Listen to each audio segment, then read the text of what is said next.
বিসমিল্লাহির রহমানির রহিম। আসসালামু আলাইকুম। হজের ফজিলত সম্পর্কে রাসূল করিম সাল্লাল্লাহু আলাইহি ওয়াসাল্লাম একটি হাদিস হযরত আবু হুরায়রা রাদিয়াল্লাহু আনহু কর্তৃক বর্ণিত হয়েছে। দৈনিক এক ব্যক্তি রাসূলুল্লাহ সাল্লাল্লাহু আলাইহি ওয়াসাল্লামকে জিজ্ঞেস করল, এ রাসূলুল্লাহ সাল্লাল্লাহু আলাইহি ওয়াসাল্লাম, মেহরবানিপূর্বক ইরশাদ করুন, কোন কাজটি অতি উত্তম?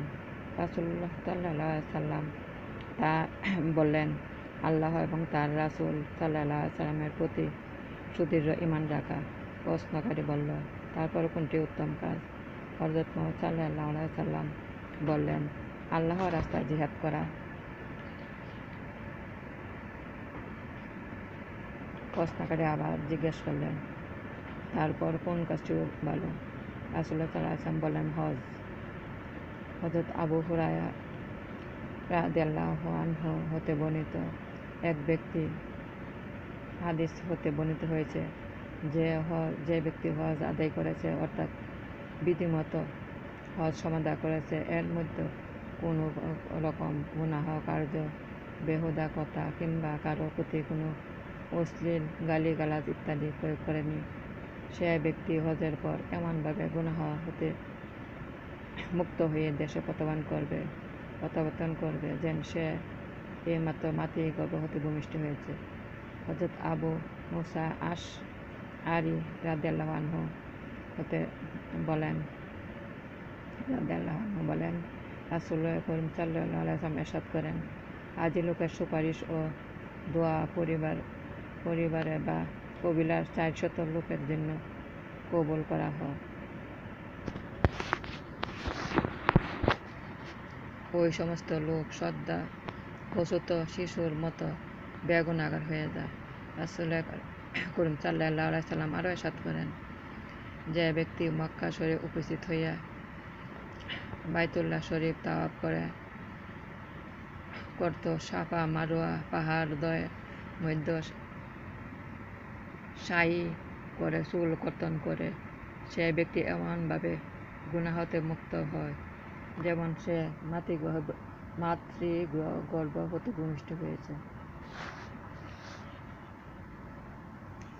হজের ফরজ মোট 3টি। নির্ধারিত মিকাম অর্থাৎ বিভিন্ন স্থান থেকে হজ উদ্দেশ্য আগমনকারীদের জন্য মক্কার চারিদিকে ইহরাম বাঁধার নির্দিষ্ট স্থান হতে ইহরাম বাঁধা।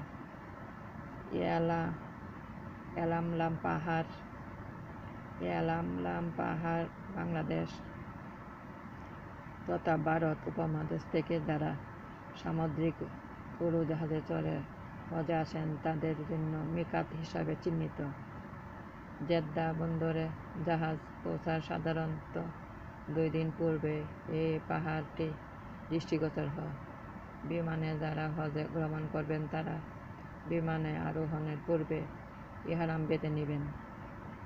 আরাফার ওকুফ করা অর্থাৎ 9 জিলহজ জোহরের পর হতে সূর্যাস্ত পর্যন্ত আরাফাতে ময়দানে অবস্থান করা। তাওয়াফ জিয়ারত অর্থাৎ 10, 11, 12 জিলহজ তারিখে কাবাঘর তাওয়াফ করা। হজের ওয়াজিব সমূহ 6টি। সাই অর্থাৎ সাফা মারওয়া পাহাড় 7 বার দৌড়ানো। 9 জিলহজ দিবাগত রাত আরাফাতে ময়দান হইতে এসে মুজদালিফায় রাত্রি যাপন করা। 3 নম্বর রমি অর্থাৎ মিনার নির্দিষ্ট কিছু স্থানে জিলহজে 10, 11, 12 তারিখে 39টি কাঙ্কর নিক্ষেপ করা। আর যদি 13 তারিখ পর্যন্ত মিনার অবস্থান করে তবে সেদিন আরও 21টি কাঙ্কর নিক্ষেপ করবে। কেরান ও তামাত্তু হজ কুরবানি করা। হলক অর্থাৎ মাথা মুন্ডন কসর করা অর্থাৎ মাথার চুল ছেটে ছোট করা। শাফাই মাযহাব অনুযায়ী এটা হজের রুকন বা ফরজ। তাওয়াফের বিদায় বহিরাগতদের জন্য দেশে ফেরার পূর্বে কাবা শরীফ তাওয়াফ করা। এতে তাওয়াফুস সদর ও বলা হয়।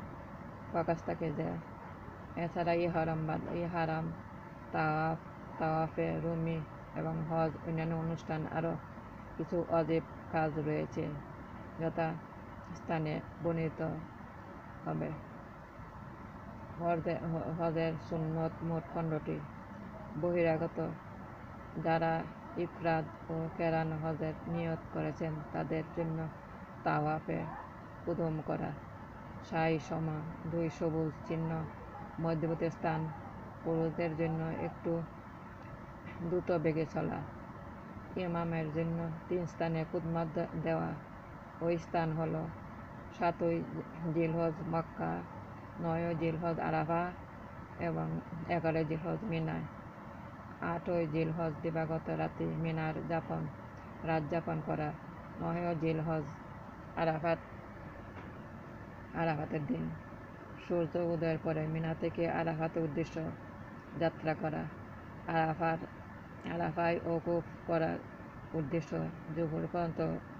জোহরের পূর্বে গোসল করা, আরাফায় ওকুফের পর মুজদালিফা ফেরার পথে ইমামের আগে যাত্রা না করা, 9ই জিলহজ আরাফায় ওকুফ করে সেই স্থানে থেকে সূর্যাস্ত যাওয়ার পর্যন্ত মুজদালিফা দিকে রওনা দেওয়া, 9ই জিলহজ দিবাগত রাত মুজদালিফা যাপন করা, 10ই জিলহজ মুজদালিফা থেকে সূর্যোদয় হওয়া পর্যন্ত সূর্য উদয় হওয়ার পূর্বে মিনার উদ্দেশ্যে যাত্রা করা, ইফরাদ আদায়কারী কোরবানি করা, রাত সমূহের মধ্যে কোনো এক রাত মিনা যাপন করা, কারো মতে 10, 11 ও 12 জিলহজ দিবাগত রাত মিনায় থাকা।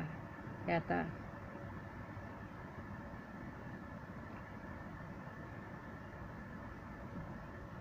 3 জামারায় কঙ্কর নিক্ষেপ করা, কঙ্কর নিক্ষেপে তারতিব রক্ষা করা, 3 জামারায় কঙ্কর নিক্ষেপে তারতিব রক্ষা করা।